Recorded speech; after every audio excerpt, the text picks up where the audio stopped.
가장 첫 번째 표지인데 이 몸 딱 하면은 이렇게 내가 머릿속에 이렇게 식도부터 시작해서 항문까지 어떻게 이 그림이 딱 머릿속으로 이렇게 그려지는 게 사실은 가장 좋아요. 뭐 이렇게 안에 있는 뭐 췌장이나 이자, 담즙 이런 거 이렇게 쓸개 이런 건 몰라도 가장 이제 대표되는 거 있죠?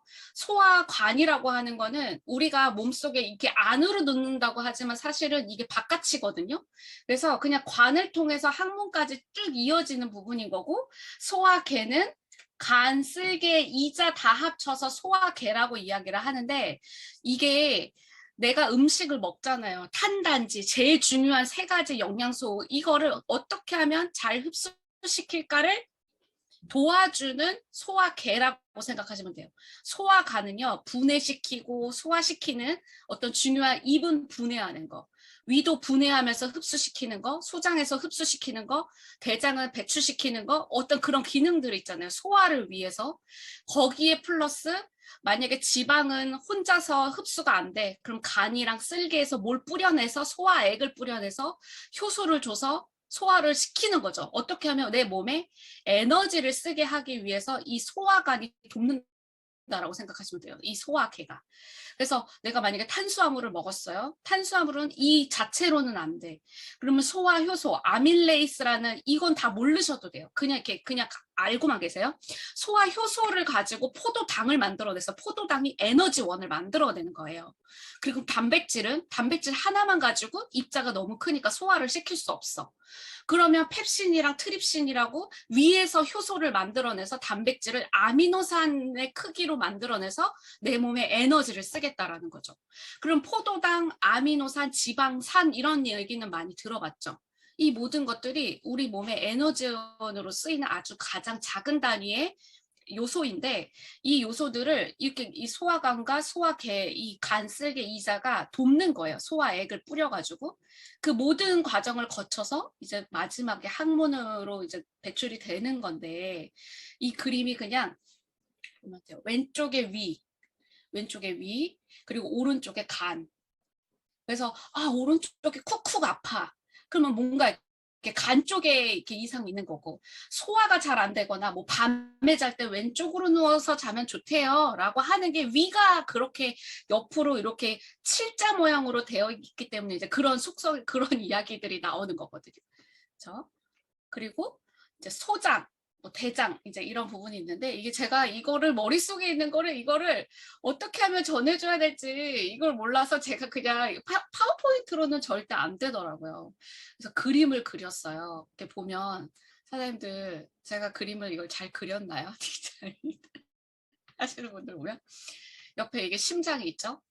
심장은 어쨌든 이 네 개의 방으로 되어 있는데 이렇게 보면 그림으로 봤을 때 좌측에 있는 게 어쨌든 심장 수준에서 봤을 때는 우심방 우심실 밑에가 심실이고 밑에 오른쪽이 좌심방 좌심실이거든요. 근데 피는 이렇게 흘러가요. 좌심실에서 펌핑을 딱 하면 대동맥을 통해서 피를 전신 모세혈관까지 쭉 보내고 나서 대정맥으로 들어오죠. 그리고 나서 피가 그 안에서 또 이렇게 옆으로 걸쳐서 우심방으로 가서 우심실로 펌핑을 딱 하게 되면 폐동맥으로 가서 폐에 있는 모세혈관으로 가서 쭉 가서 폐정맥. 그래서 이 두 가지밖에 하는 게 없어요. 근데 심장은요, 심장은 그냥 자기 스스로 뛰는 어떤 그 근육이거든요. 이 근육에 펌핑을 해서 온몸에 전신에 피를 보내야 되니까 혈관이 12만 킬로예요. 12만 킬로가 그냥 1분 만에 딱 돈다고 생각하시면 돼요. 심장 한번 펌핑하면. 근데 쑥 돌아버려요. 그 여기에 있는 혈관이 두꺼울 수밖에 없죠. 왜냐하면 이 압력을 견뎌내기 위해서. 근데 우리가 심근경색, 그다음에 심장마비 이런 모든 것들이 이 동맥경화라든지 이런 대동맥 뭐 이런 거에서 이상이 생기는 거예요. 이렇게 여기 안에 있는 두꺼운 혈관에서 동맥경화라고 이야기하죠. 그러니까 경화라고 얘기하면 혈관이 딱딱해진다라는 이야기고 여기에 이상이 생긴다. 그래서 심장이 한번 펌핑을 하게 되면 뇌로 15%, 에너지, 그 혈액이 15%가 가는 거고 소화기관으로 25%의 에너지가 가는 거고 근육으로 20%, 신장, 노폐물을 걸러주는 그 마지노선의 그 기간에 20%까지 이렇게 가는, 이렇게 분배해가지고 가는 거예요. 그래서 심장이 중요하죠. 근데 중요한데 더 중요한 것들이 이렇게 너무 많기 때문에 이 심장은 그냥 이렇게만 딱 찍는 걸로 하고, 그러면 그 밑에 있는 위를 볼게요. 위, 소장, 대장 이렇게 있죠. 뭐 또 간장이라고 얘기하고 오장 육부라고 이야기를 하는 그 안에 또 비장도 있고 이렇게 하기는 한데, 장 중에 가장 대빵은 위라고 생각하시면 돼요. 위.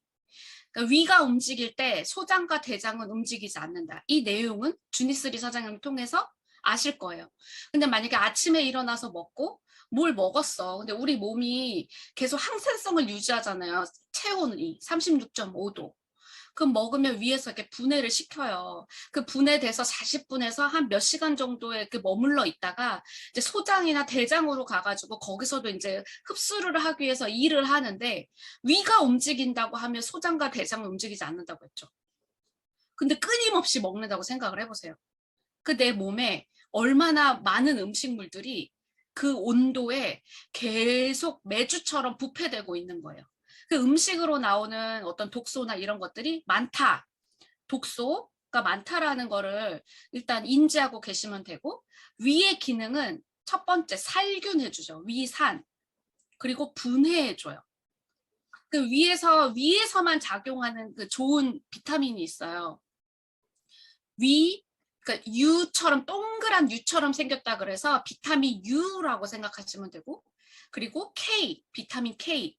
비타민 K는 뭐 브로콜리라든지 그 뿌리 같은 데 많다고 해서 위에 좋다라고 하죠. 양배추 뿌리, 양배추 심지 이런 거에 많은 것들이 위에 좋은 위를 보호하는, 그 위벽을 보호하는 성분들이 많아서 비타민 U는 위에만 작용하는 비타민이에요. 그래서 비타민 UK 위에 좋구나. 그리고 뮤신이라는 미네랄이 있는, 그 미네랄? 효소가 있는데 이것도 똑같이 위벽을 보호하는 거예요. 그냥 이렇게 스치면서 이렇게 알고 가면 좋을 것 같아요. 이 내용은 깊게 들어가면 어려울 수가 있으니까 주위에 제산제 많이 드시는 분 있죠. 갤포스처럼. 뭐 그런 약간 개비스콘 같은 거 많이 먹는 분 있잖아요. 위가 쓰려가지고 위궤양이 있어서 개비스콘이나 갤포스 같은 거를 많이 먹는다. 근데 그런 약에는요, 알루미늄 성분이나 이제 이런 것들이 많아서 신장 결석이 아니라 골다공증을 유발할 수가 있어요. 그래서 뭐 그냥 맛도 있기도 하고 뭐 판피린 먹는 것처럼 중독돼서 먹는 분들이 있을 거예요. 갤포스처럼. 그런 분들은 거의 다 골다공증, 골수공증이 있을 수 있다. 그래서 뭔가 이렇게 그 증상을 딱 봤을 때 이렇게 약간 이렇게 역산으로 이렇게 넘어갈 수가 있는 부분이거든요. 나 골다공증이래. 대부분 소비자들은 그래요. 그러면 언니 혹시 갤포스 같은 제산제 같은 것도 많이 드세요? 그러면 넘겨볼 수가 있는 거예요. 아니 난 그런 거는 안 먹어. 그럼 뼈가 약한 거죠, 원체. 근데 나 다 괜찮은데 골다공증이야. 뭐 집안 내력이나 뭐 이런 것도 없어. 근데 이런 거를 많이 드시는 분이 또 골다공증에 부작용이 있을 수 있다라는 거죠. 무기질을 흡수하려면 위산이 필요하다라는 말이 뭐냐면, 위산이 강산이잖아요. 근데 무기질 같이 유기질이 아니라 무기질, 칼슘, 칼륨, 그다음에 뭐 마그네슘 같은 약간 이렇게 돌덩어리 같은 막 그런 무기질 있죠. 근데 우리 몸에 필요한 그런 걸 무기질이라고 얘기하는데, 그런 무기질, 철분 이런 것들이 흡수되려면 위산이 반드시 필요해요. 근데 칼슘이 과다하잖아요. 그럼 변비가 생겨요.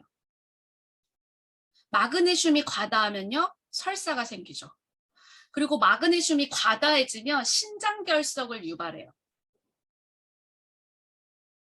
그리고 알루미늄이 많으면, 많은 제산제를 먹으면 골다공증이 생긴다라는 건데, 뭐 이런 거는 그냥 이렇게 약간 팁으로 알고 계시면 되는 부분인 거고, 보통은 음식이나 식품이나 이런 거에서 균형 있게 아주 과다하지 않게 먹을 수가 있기 때문에, 막 공부를 많이 한 사람들은 이런 부분까지도 이제 알고 계시면 좋겠죠. 나 칼슘 먹으면 안 돼.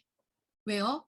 칼슘 가다증이래. 과칼슘 가다증. 뭐 이렇게 이런 식으로 과칼륨, 뭐 과칼슘, 과마그네슘, 뭐 이제 이런 식으로 이렇게 병원에서 얘기하면 이렇게 얘기를 할 수가 있는 부분이거든요. 또 위는 이제 이 정도로 이렇게 알고 계시면 되고, 위는 살균하고 분해한다. 그리고 소장이 있어요. 소장이 애들이 배가 볼록한 이유가 그 조그만 몸에 6m, 7m 하는 그 소장이 구겨져 있어서 배가 볼록 나오는 거지, 많이 먹어서 볼록 나오는 이유는 아니라고 얘기해요. 소장이 우리 몸에서 6m, 7m가 다 구겨져 있어요. 서로 엉켜가지고. 그 대장이 1.5m 정도로 이 겉 둘레를 이렇게 소장을 감싸고 있는데, 위에서 12지장을 거쳐서 이렇게 흡수되기 위해서 모든 음식물들은 소장에서 흡수된다고 생각하시면 돼요. 특히 여기서는 탄수화물을 소화시킵니다. 소장에서 탄수화물. 그리고 대장은요, 물 흡수. 그다음에 찌꺼기를 배출시키죠. 여기가 이제 마지막이에요. 그러고 나서 이제 직장으로 가서 이제 대변이 배출되는 건데, 이 나머지 뭐 췌장액, 뭐 담즙산, 간, 뭐 이제 이런 것들이 있는데, 가장 일을 많이 하는 곳이 간이에요, 사장님들. 간의 기능 3가지는 반드시 외워주세요. 해독하고, 그다음에 영양 저장을 합니다. 그리고 콜레스테롤을 만들어내요. 근데 이 콜레스테롤이 나쁜 게 아니라 또 되게 좋거든요. 콜레스테롤이 하는 역할이 뭐냐면 지질막을 구성해요. 지질막이 어디 있어요? 이 뇌, 대뇌 피질 다 지질막이거든요. 기름덩어리인데 이 대뇌 피질도 만들어내고 눈 망막도 만들어내고, 그러니까 뭔가 이렇게 이 망막, 피질, 기름막 이런 모든 것들, 세포 내의 막 이런 것도 다 콜레스테롤이라고 보시면 되세요. 이걸 만들어내요. 그리고 호르몬의 원료이기도 하죠. 콜레스테롤이. 그래서 성호르몬, 남성 호르몬, 여성 호르몬 다 콜레스테롤이 원료가 돼서 만들어냅니다. 그리고 피부를 좋게 하는 이 피부 지질, 글리세이드라는 어떤 이런 것도 다 콜레스테롤이라고 보시면 돼요. 그래서 뭐 우리가 기름과 물이 섞여서 하나의 보호막을 만드는데 그게 약산성 보호막이다라고 이야기하지만, 피부과학적으로 가게 되면 이 진피서부터 이렇게 올라오는 게 이게 또 콜레스테롤인 거죠. 그 기름이. 그리고 간에서는 소화를 돕는 그 효소도 만들어내고, 간 옆에 있는 쓸개에서도 쓸개즙을 만들어내서 지방을 분해하고 소화시키는 거에 도움을 주기도 하죠. 왜냐하면 지방 자체는 기름 덩어리이기 때문에 혼자서 소화를 못해요. 그래서 분해해주는, 우리가 화장품 쓸 때 유화제라고 쓰이죠? 유화제, 기름과 물을 섞이게 할 수 있는 유화제를 쓰는 것처럼 기름을 유화시키는 기름이 필요해요. 그 기름들이 다 담즙산, 쓸개에서 나오는 담즙산, 뭐 이제 이런 것들이거든요. 그게 있어야 지방이 분해가 되고 소화가 돼요. 그래서 이런 원리들을 알고 계시면 되고, 간에서는 24시간 그냥 풀가동 공장이라고 생각하시면 되는데, 어떤 독성 물질, 술을 먹거나 커피를 먹거나 안 좋은 것들을 딱 먹었을 때 간은 해독하려고 하죠. 1차적으로 해독하고, 그 다음에 2차 해독을 하고, 그 다음에 전신으로 어떤 영양이나 이런 것들을 보낸 다음에 다시 이제 이렇게 돌아오는 건데, 1차 해독을 하고 나서 나오는 중간 해독 물질이 있어요. 중간 물질. 그 중간 물질은요, 내가 먹은 만약에 술이라면 그 술보다 더 독한 게 중간 물질이에요. 중간 해독, 1차 해독에서 나온. 그거는요, 뭐 이제 진짜 염화탄산소라고 이야기하면서 그 간을 그 쥐한테 이렇게 그 중간 해독 물질을 이렇게 뿌리면 그게 다 녹아버리는 지경까지 이를 만큼 굉장히 맹독한 성분인데, 2차 해독으로 넘어가려면 필요한 미네랄, 비타민이 있어요. 비타민 B, C군이 반드시 필요해요. 만약에 이게 몸에 부족하거나 없다라면 해독하지 못하죠. 2차 해독으로 넘어가지 못해요. 그래서 오는 게 숙취, 술 먹고 나서 어지럽고 토할 것 같고 하는 모든 것들이 2차 해독으로 못 넘어간 중간 물질이라고 보시면 되세요. 그래서 뭐 콩나물에 있는 아스코르빈산이랑 뭐 이런 거 먹는다고 하잖아요. 그게 이제 2차 해독으로 가기 위해 필요한 성분, 비타민, 뭐 이제 이런 거라고 생각하시면 되고, 해독할 때 필요한 게 이제 이것도 환자혁명에서 나온 공부한 내용인데, 미네랄, 황이 필요해요. 황 성분. 간에서 해독할 때 꼭 필요한 미네랄인데 이 황이 간에서 이제 해독하는 게 1차적인 우선순위라고 생각을 해보세요. 내 몸에서는. 근데 이 황이 관절에도 많아요. 내 무릎의 관절, 손목의 관절, 이 뼈마디에 있는 관절에서 가장 많이 필요한데 뼈에 있는 관절에 있는 황은 그다지 간보다 필요가 없으니까 끌어다 쓴다는 거죠. 몸에서 만약에 해독을 많이 하고 계속 뭔가 해독을 해야 되는 위치에 있을 때 간에서는 황이 필요한데 내 몸에 황이 없거나 그러면 이제 관절에서 끌어다 쓰는 거예요. 그럼 이제 관절이 안 좋아지겠죠. 그래서 간이 안 좋은 사람이 관절도 안 좋다라는 말 들어보셨어요? 관절 안 좋은 사람은 간이 안 좋다, 신장이 안 좋다 이야기 해보셨죠? 이게 다 연결되는 부분이라 그런 거예요. 그리고 이제 간에서 콜레스테롤 생성이 된다라고 했잖아요. 3가지. 해독, 영양 저장, 콜레스테롤 생성이 된다라고 얘기했는데 콜레스테롤로 이제 넘어가 볼게요. 이 왼쪽에 총 콜레스테롤. 피 검사를 보건소나 어떤 건강검진을 통해서 피 검사를 하게 되면 총 콜레스테롤이라고 나와요. 토탈 콜레스테롤. 그 수치를 보면 좋죠. 140에서 200 사이가 가장 건강한 거고 한 220, 240 넘어가면 이제 위험하고 경계다라고 이야기를 하거든요. 근데 이제 총 콜레스테롤 안에는 수치가 3가지가 있어요. HDL, LDL, 그다음에 중성지방. 트리글리세이드라고 나와요. 건강검진 보면 이제 중성지방이라는 한글을 쓰진 않고 트리글리세이드라는 그걸로 해서 토탈 콜레스테롤 그 위에 딱 수치가 나오는데 HDL은 이제 하이 뭐 이렇게 하면서 이렇게 나오는 거예요. 고밀도, LDL 저밀도, 고밀도는 밀도가 높다라는 거죠. 제가 비유로 드는 거는 뭐냐면 코팅할 때의 그 코팅지 수준의 고밀도라고 생각하시면 되고 LDL, 저밀도는 수제비 반죽. 그래서 막 어디다가 딱 던지면 반죽이 잘 됐다. 아우 점성이 이렇게 딱 잘 붙는다 이렇게 얘기하잖아요. 그 전분이. 그 저밀도라고 생각하시면 돼요. 중성지방. 나 LDL도 괜찮고 LDL도 괜찮은 HDL도 괜찮고 LDL도 괜찮은데 나 중성지방 수치가 높대.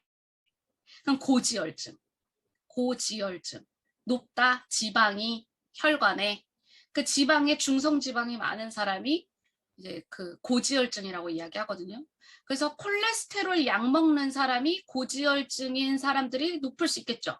그리고 저밀도 LDL이 높아? 그러면 혈관이 뭔가 막혔다라는 거네? 그럼 고혈압인 사람도 있을 수 있겠죠. 그 당뇨약 먹는 사람 피가 끈적해? 혈관에 잘 쌓이겠네? 그게 다 이렇게 연달아서 고혈압, 당뇨약, 고지혈증, 콜레스테롤 약 먹는 사람들은 다 이런 것까지 유추해 볼 수가 있는 거예요. 이 수치 HDL 60 이상, LDL 130 미만, 중성지방 150 미만 이건 다 표준, 건강하다. 근데 그 이상인 사람들은 어마어마하게 높죠. 중성지방 550까지 넘는 사람들 봤어요. 고지혈증인 사람들의 특징, 술을 자주 먹는다. 술을 물처럼 먹는다. 반주해서 먹는다. 이런 사람들은요, 이 내 몸에서 마른 것 같지만 안에 혈관이요 다 지방이 껴있는 사람들이라고 보시면 되세요. 그래서 의사는요 고지혈증 쉽게 고칠 수 없다. 습관 바꾸지 않으면 못 고친다. 항산화해야 된다라고 이야기를 하거든요. 그 원리는 이제 다음 장에 가서 알려드릴 거고, 그러면 이제 이 뇌를 보면요, 우리 전체 체중의 2%밖에 되지 않는데 체내 에너지의 20%를 쓰이는 가장 중요한 기관이죠. 감각, 균형, 생각하고 움직이고 느끼고 뭐 듣는 모든 것들이 이 뇌에서 이게 이렇게 되는 건데 그냥 딱 이거 기능 이것만 이것도 다 그냥 기름 덩어리라고 보시면 되고 탄수화물을 주 원료로 쓰여요. 그래서 우리가 저탄고지 하는 사람들 만나면 어지럽다. 뇌가 안 돌아간다. 이런 얘기 많이 하죠. 저탄고지. 저탄수를 한다는 거거든요. 근데 눈이랑 뇌는요. 탄수화물로 영양소를 써요. 그러니까 어떻게 써요? 멍하죠. 나 하루 종일 멍해. 몸의 건강을 위해서 저탄고지 하는데 멍해. 일시적으로 막 바짝 하려고 하는 사람들은 이런 부작용이 있을 수가 있어요. 그리고 대뇌피질, 기름 덩어리라고 이야기했죠. 그 기름이 DH라고 보시면 되세요. DHA. 두뇌와 망막 구성하는 성분인데 뭐 정자, 적혈구, 간, 근육, 심장 다 이 DHA가 있다라고 보시면 되는 거고, 이 DHA는요 또 필수 지방산이에요. 필수 지방산은 필수적으로 필요해. 근데 우리 몸에서는 만들어내지 않는다라는 거예요. 그래서 필수적으로 먹어야 된다라는 거죠. 그 뭘로 먹어요? 음식으로 먹어요. 근데 음식으로 먹기에는 이게 또 DHA와 EPA를 나눌 수가 없어요. 음식으로는. 그래서 이 나뉘어져 있는 식품으로 먹을 수 있는 게 필수 지방산이거든요. 그렇죠. 그래서 뭐 고등어 조심해야 된다, 뭐 이렇게 수은이 높다라고 이야기를 하니까 그냥 딱 DH도 요 정도까지. 너무 또 깊게 들어가면 막 염증 반응부터 시작해서 생각할 수가 있으니까. 뇌도 혈관 질환 중에 2순위죠. 암 다음에 뇌졸중, 뭐 뇌출혈 이런 걸로 이제 사망의 원인 2위인데 뇌졸증이 아니고 뇌졸중이에요. 뇌졸중. 뇌졸중이 이렇게 중풍이라고 이야기를 하지만 그건 한의학적인 표현인 거고, 뇌졸중이 딱 두 가지 질환, 뇌경색과 뇌출혈 두 가지를 다 뇌졸중으로 이야기해요. 우리 아버지 뇌졸중으로 쓰러지셨잖아. 그러면 뇌경색이나 뇌출혈 둘 중에 하나로 쓰러지신 거예요. 뇌졸중 판정을 받으신 거죠. 우리 아빠 뇌경색이야. 뇌경색. 뇌경색됐다.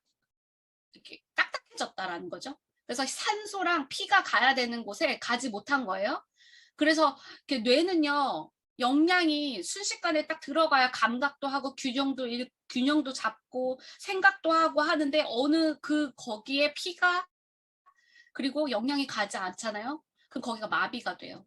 그럼 그 기능을 잃죠. 그 뇌경색이어서 손 못 쓰시는 분, 그 한쪽 뭐 마비가 되시는 분, 왼쪽이 마비가 됐어, 이러시는 분이 있을 수 있잖아요. 뇌출혈, 흔히 얘기해서 터진다는 거죠. 출혈이 있는 거예요. 뇌출혈.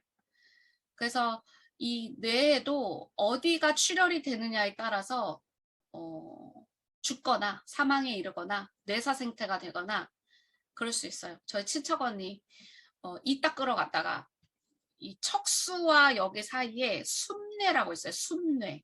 가장 작은 기관인데 이 숨뇌는요, 말 그대로 숨을 주관하는 뇌예요. 숨.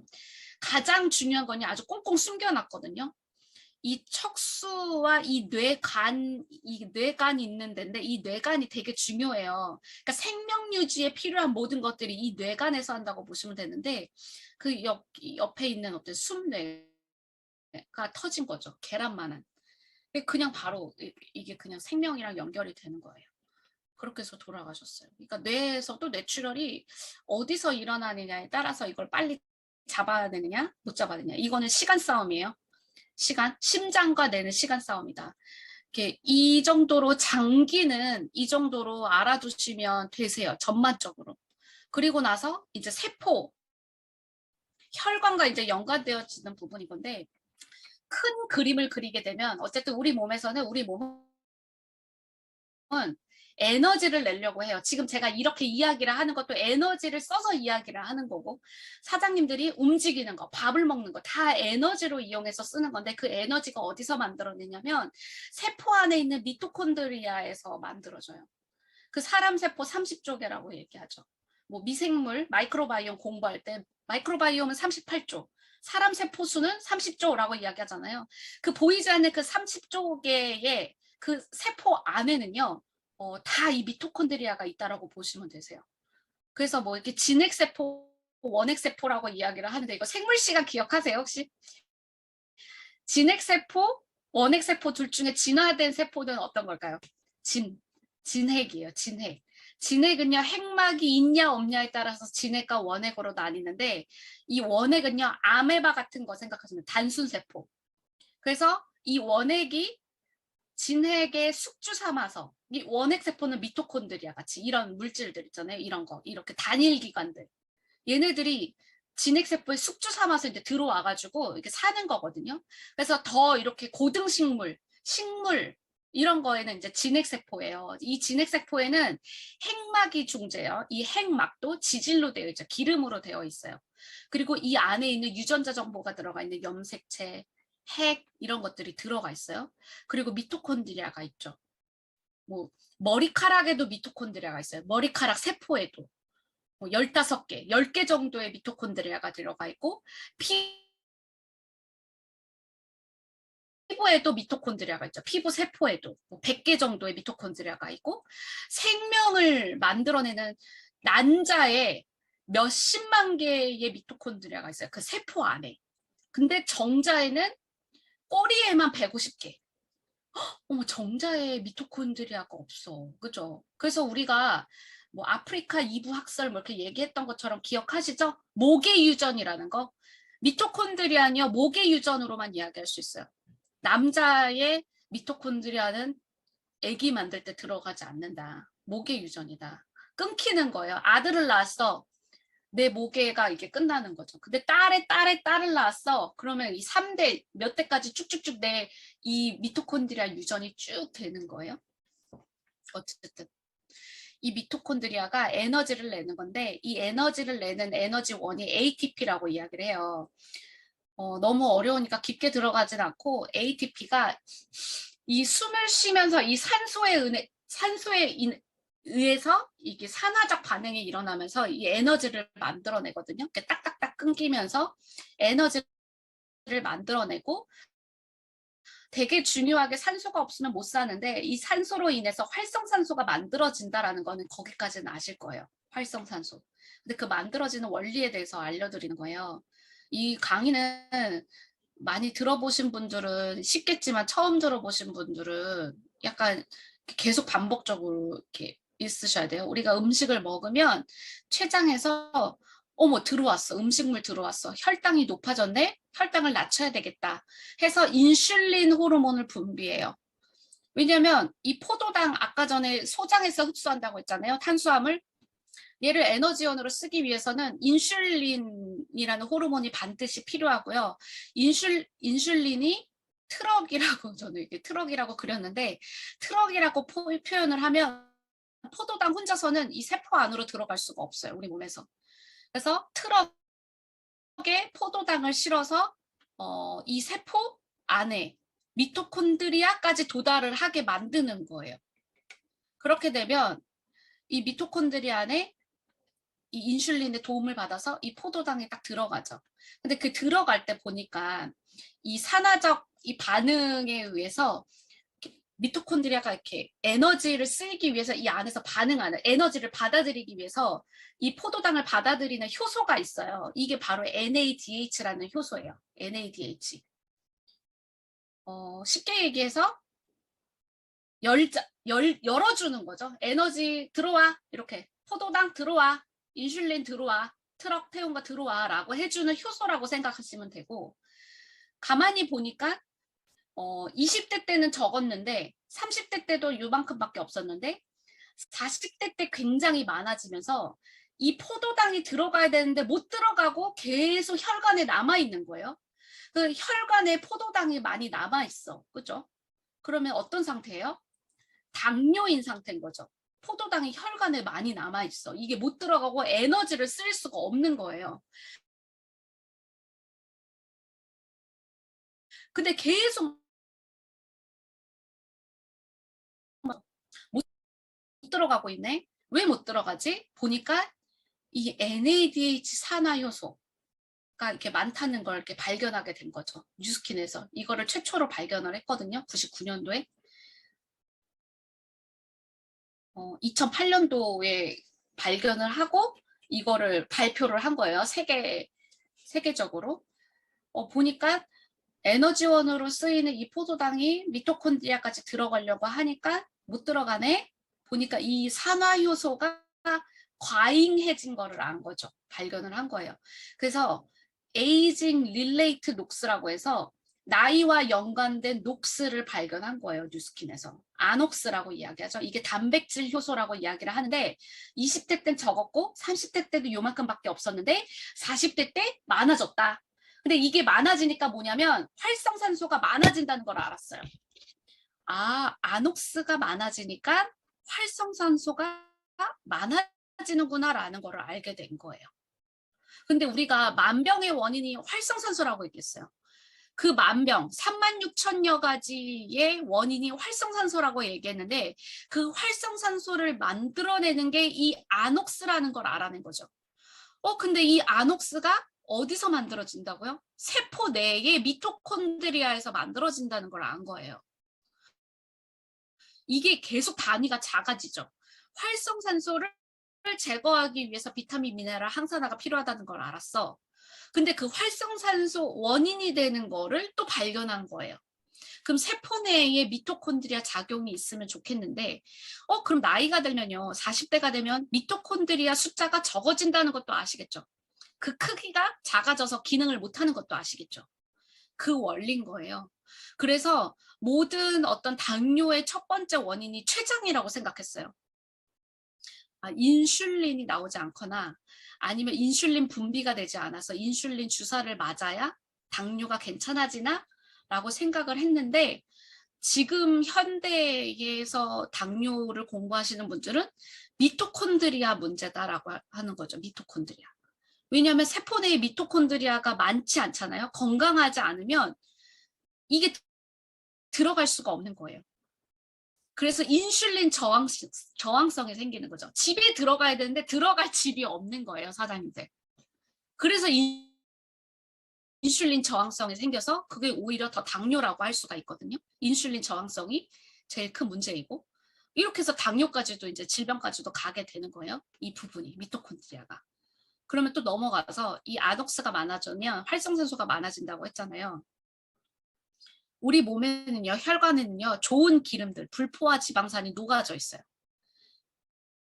지방산이 녹아져 있는데 이 활성산소랑 만나게 되면요, 과산화지질이라는 게 만들어지는데 이 과산화지질은 아까 전에 그 간에서 1차 해독을 하고 중간물질이라고 하는 것만큼 맹독해요. 과산화지질, 즉 노인 냄새라고 이야기를 하는데 과산화지질을 사장님들이 기억했다가 네이버 백과사전 지식백과에 한번 쳐보시면 일명 노인 냄새, 이게 단백질 산화 냄새거든요. 산화된 냄새. 내 안에 똥이 있어도 대장에 똥을 가둬두고 있어도 똥 냄새 나지 않아요? 근데 이 과산화지질은요 냄새 나죠. 호레비 냄새 나. 이렇게 안 씻는 분들 보면 기름 냄새 나. 많이 들어보셨을 거예요. 어머, 우리 애기는 사춘기인데 왜 이 호레비 냄새가 나는지 모르겠어요. 특히 남자애들 엄마들이 항상 하는 이야기죠. 그 냄새가 그 과산화지질 냄새예요. 단백질 산화된 냄새. 근데 이건 피부를 뚫고 나온 만큼 굉장히 맹독하죠. 얘가요, 혈관을 녹여요. 혈관을 녹여서 지금 뭐 이렇게 구름 모양처럼 만들어냈지만 사실은 이 혈관에 이 홈을 패이게 해가지고 여기 안에 콜레스테롤, LDL의 특성, 상처를 복구하려고 하는 그 특성이 있거든요. LDL이. 지나가던 LDL이 와서 갖다 딱 붙어요. 내가 보호해줄게 하면서 딱 LDL이 붙어요. 지나가던 칼슘, 중성지방, 혈소판 이런 것들이 와서 딱딱하게 다 갖다 붙으면 완전히 시멘트처럼 딱딱한 혈전이 만들어져요. 혈전. 죽상반이라고 이야기하는데 이게 사장님들 유튜브에서 혈전 찾아보시면 뭐 스텐트 수술할 때 막 그 진짜 수술 장면 보여주잖아요. 혈관 동맥의 혈관 잘라가지고 그 노란색 덩어리를 딱 끄집어냈는데 걔가 그 지방 덩어리거든요. 근데 너무너무 딱딱해져가지고 걔가 혈관을 막고 있는 거예요. 이 혈관이 이렇게 막고 있다가 빵 터져요. 빵 터지면 이 노란색 덩어리들이 어디 가서 박힐지 모른다는 거죠. 그러니까 뇌 근처에 박히면 뇌경색, 뇌출혈을 유발시킬 수 있는 거고 심장 근처에 가서 박히게 되면 협심증, 심장마비, 심근경색을 일으켜요. 모든 원인이 이렇게 원인이 되는 거예요. 계속 이게 지금 이렇게 메커니즘이 쫙 그려지세요? 혈관 질환으로 고생하시는 분들은 과산화 지질을 없애줘야죠. 이 과산화지질을 과산화지질이 많으신 분들은 분명히 습관 중에 과식하거나 활성산소를 많이 만들어내는 사람들일 거라는 거죠. 근데 이 활성산소를 많으신 분들은 또 이 안옥수도 많이 있을 텐데 사실은 사람은 태어나면서부터 노화가 시작되죠. 아까 봤을 때 이 40대에 많아진다고 했지 그 전에는요. 내 몸에서 항산화가 만들어지기 때문에 어, 딱 이 그림대로 보시면 돼요. 나이가 들어감에 따라 줄어드는 항산화 효소 SOD라고 해서 슈퍼 옥사이드 디스뮤타제 항산화 효소 아주 강력한 항산화 효소 최고봉이에요. 우리 몸에서 만들어내는 얘가 있으면요 그게 척척척 항산화가 된다고 보시면 되는데 30대 때 반으로 줄어들고 40대 때 어때요? 50대 때 60대 때는 없죠. 그래서 암 유발, 병 생기는 거 이런 모든 것들이 30대 후반, 40대에서 생겨나는 거. 가속도를 붙이는 건 내 습관이 안 좋아. 그러면 이제 막 이때부터 드러나는 거예요. 질병들이. 그 SOD를 어떻게 하면 안 줄어들게 할까? 그게 바로 비타민, 미네랄, 항산화제를 많이 먹어야 이것도 줄일 수가 있거든요. 사장님들. 이거를 더디게 할 수가 있어요. 보면. 그래서 내 몸에 만들어내는 신체 방어 시스템, 메커니즘이라고 하는 이 강력한 효소들 보세요. 미네랄 단백질은 가장 기본이에요. 기본 단계. 미네랄 단백질은 그냥 기본적으로 먹어줘야 되고 플라보노이드, 카로티노이드, 비타민 E, 글루타치온, 코큐텐 너무 많이 들어봤죠? 카탈라제, 카탈레이스, 그 다음에 SOD, 슈퍼옥사이드 디스무타제 이게 가장 강력한 항산화인데 내 몸에서요 어느 정도 이렇게 있다가 안 만들어내요. 더 이상 만들어내지 않을 때가 있어요. 글루타치온 이거 비욘세가 글루타치온 주사 맞고서는 얼굴이 하얘졌죠. 흑인이었는데 항산화를 계속 넣은 거예요. 배곡 주사처럼. 그리고 카로티노이드, 플라보노이드 뭐 이런 모든 것들이 지금 진짜 파마닉스를 보면 다 이 성분을 어떻게 하면 가장 잘 넣을까를 고민하는 회사 같아요. 그렇죠?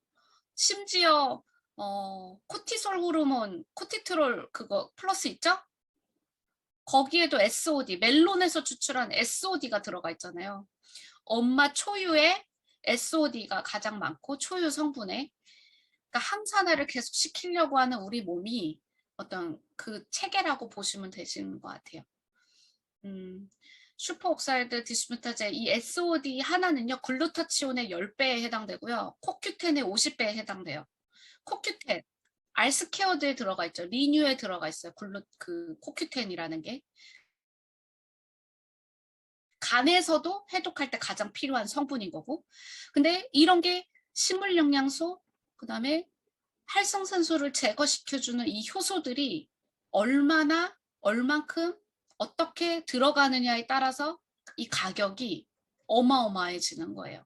그렇죠? 그리고 비타민C의 3,500배예요. 비타민C 하나 먹는 것보다 SOD와 관련된 거 하나 먹는 게 훨씬 낫다는 거죠. 3,500개 먹는 것보다. 그만큼 이 너무너무 중요하다. 그리고 이걸 더 이상 만들어내지 않기 때문에 계속 필요로 해야 되고 이거를 먹어줘야 된다라는 거를 납득시키면 되는 거고요. 이거 보면 근육세포의 엔도좀에서 생성된 활성산소라고 이야기했는데 활성산소가 그만큼 많다는 거고 자칫 그 박용우 박사 이야기 들어보면 뭐 100억 개의 세포가 하루에도 계속 활성산소에 의해서 뭐 진짜 계속 노출된다라고 보시면 돼요. 왜냐면 우리는 계속 숨을 쉬니까 어쩔 수 없어요. 숨 쉬는 거가 100이라고 보면 이 98%는 에너지로 쓰이는데 이 에너지를 쓰이면서도 활성산소가 계속 만들어져요. 그 산화적 반응에 의해서. 그리고 나머지 2%는 활성산소로 남거든요. 가는데 이 활성산소를 없애주는 게 우리가 아까 SOD, 항산화 성분이라고 얘기했죠. 근데 그 SOD를 만들어낼 때 필요한 비타민 미네랄들이에요. 이게 보면. 이 SOD 하나 효소를 만들어낼 때 우리 몸에서는요. 아연도 필요하고요. 구리도 필요하고 망간도 필요하고 철, 셀레늄, 비타민 에이스, 그다음에 뭐 효소, 비타민 B군. 그 효소도 만들어내는 게 미토콘드리아에서 만들어낸다고 했잖아요. 그래서 하나씩 먹는 사람들은요. 반드시 종합적으로 먹을 수 있게 도와줘야 돼요. 뭐 하나 부족하대 해서 그거 하나만 먹으면 안 된다라는 거예요. 이제 그 뒤에 그 법칙도 나인리 법칙도 이제 알려드릴 건데 그래서 이 종합적인 비타민이 반드시 필요하다. 그래서 딱 어떤 그냥 잘 몰라도요. 우리 몸은 이렇기 때문에 이걸 제거해 주는 게 첫 번째예요. 활성산소를 제거해 줄 수 있는 능력이 없다. 그리고 당신이 40대가 넘었다. 그리고 습관이 안 좋다. 그러니까 무조건 항산화 시켜줘야 된다고 보시면 되세요. 항산화를 시켜주는데 우리 몸은 뭔가 이 효소 하나를 만들어낼 때도 필요한 게 이 비타민 미네랄이기 때문에 아연, 구림, 아구망, 철, 셀레늄 이게 다 필요하다. 이게 다 있는 게 사실은 라이프팩이죠. 이 모든 게 들어있는 게 라이프팩에 다 들어가 있어요. 그래서 끼니 잘 못 챙겨 먹어. 몸은 안 좋은데 에이즈랑 뉴스스펜을 먹어도 뭔가 좀 그 이전 단계에 밥을 잘 못 챙겨 먹거나 뭔가 영양이 부족하신 분들은 일단은 라이프팩부터 드실 수 있게끔 하시는 게 가장 좋죠. 왜냐하면 이 활성산소가 많아진다는 건 어쨌든 염증을 유발하는 원인이 되기 때문에 근데 또 이 염증은요 나중에 나아가서 암이 될 수가 있어요. 그래서 모든 병의 만병의 근원이라고 이야기를 하는 게 활성산소. 그 활성산소가 많으면 몸에 염증이 많아지는 거. 딱 이 메커니즘을 아시면 되는 거고 이 법칙이에요. 리비히의 최소량의 법칙이라고 해서 왜 종합 비타민을 먹어야 되냐. 그리고 뭘 하나 이렇게 나 아연 먹잖아. 남자들 아르기닌만 먹잖아. 뭐 철, 칼슘만 먹잖아. 이런 사람 되는 게 이거예요. 리비히의 최소량의 법칙.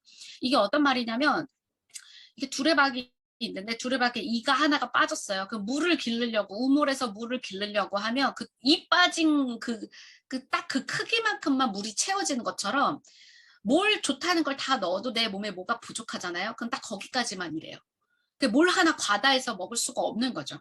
그리고 얘를 딱 채워줘야 된다는 두레박에 이가 빠지지 않게끔. 이 메커니즘을 알면 되시고 이 두레박 왼쪽에 있는 이 그림 있죠? 이게 우리 몸의 비타민 미네랄이 일하는 유기체예요. 유기체. 유기적으로 다 이어져 있어요. 그래서 뭐 하나만 먹으면 안 돼요. 철분, 아이언 하나만 딱 먹었는데도 얘가 일하려면 또 셀레늄이 필요하고요. 뭐가 또 셀레늄이 일하려면 뭐가 또 필요하고요. 이 설퍼, 황이 필요하고요. 칼슘 필요하고요. 비타민 B12, 아이언 뭐 다 여기 써 있잖아요. 그러니까는 이게 다 필요한 거예요. 우리 몸에. 그래서 종합적으로 필요하다. 다 유기적으로 연관되어 있다라고 생각하시면 되고 우리 몸은요. 최우선순위가 있고 차선책이 있어요. 그거는 이렇게 내 몸에서 알아서 그거는 기능을 하는 거거든요. 그 예를 들어서 제일 처음에 하는 거는 뭘까요? 생명 유지를 위해서 뭐든 해요. 생명 유지를 위해서. 심장이 움직이는 거, 어떤 기능을 하는 것들 있죠. 뇌를 움직이게 하는 거, 에너지를 쏟게 하는 거, 그 심혈관, 그리고 신장이 움직이게 하는 모든 것들은 최우선책이에요. 그래서 여기서 필요한 모든 것들은 다 끌어다 쓴다고 보시면 되세요. 그러니까 아까 전에 간에서도 이야기했던 것처럼 간을 해독하는데 첫 번째면 관절에 있는 황은요 그냥 끌어다 쓸 수 있어요. 뼈에 있는 칼슘은 끌어다 쓸 수 있어요. 내 뭔가에 부족한 것들이 만약에 생명 유지를 위해서 필요한 거면 그게 내 몸의 메커니즘이라고 보시면 되세요. 그 기능이 첫 번째예요, 사실은. 그 다음에 기능을 다 할 수 있을 때 균형을 맞추려고 하거든요. 고혈압이 있다고 해서 죽지 않아요. 근데 심장이 멈추면 죽죠. 그러니까 그거라고 생각하시면 되세요. 균형을 맞추게 되면 그 다음에 이제 내 몸에서는 해독을 하려고 하죠. 그러니까 만성 피로 때문에 사망에 이르지는 않지만 근데 이 만성 피로 때문에 뭔가 또 균형을 잃게 되고 기능까지 잃게 되는 경우가 생길 수 있어요. 그래서 내 몸은 제일 첫 번째 생명 유지를 위해서 일을 하는구나. 그다음에 균형을 하고 그다음에 회복을 하려고 노력을 하는 거죠. 이게 다 계속 우선순위, 차선책, 그다음 차선 기능한다고 생각하시면 되세요. 그래서 만약에 해독을 하더라도 티알라인티 먹는데 누군가는 막 너무 막 체지방이 빠지고 좋아, 괜찮아. 이거 부수적인 거죠. 체지방이 빠지는 건요. 기능 이해에 넘어서서 체지방이 빠지는 거거든요. 내 몸에 더 건강하게 하기 위해서. 근데 막 만성 피로에 소화불량에 근육통에 막 힘든 사람이 티알라인티를 했는데 몸이 더 힘들어. 막 해독하는데 온 에너지가 여기에 쏘이고 있다고 보시면 되세요. 해독을 다 끝내고 나서 그 다음에 균형을 맞춰줄 거고, 그래서 뭐 당뇨약 끊으신 분들, 비만이셨던 분들, 이런 분들이 이제 효과를 나타내기 시작하죠. 그리고 나서 이제 나중에는 약을 안 먹는 수준에 이르기까지 어떤 그 파마넥스 티알라인티나 이런 제품들이 도와주는 제품들이 이게 사람마다 다르다, 이렇게 일하는 게. 그리고 같이 다르기 때문에 이런 역할을 한다라는 것까지 우리 몸에 대해서는 여기까지 공부하시면 될 것 같아요.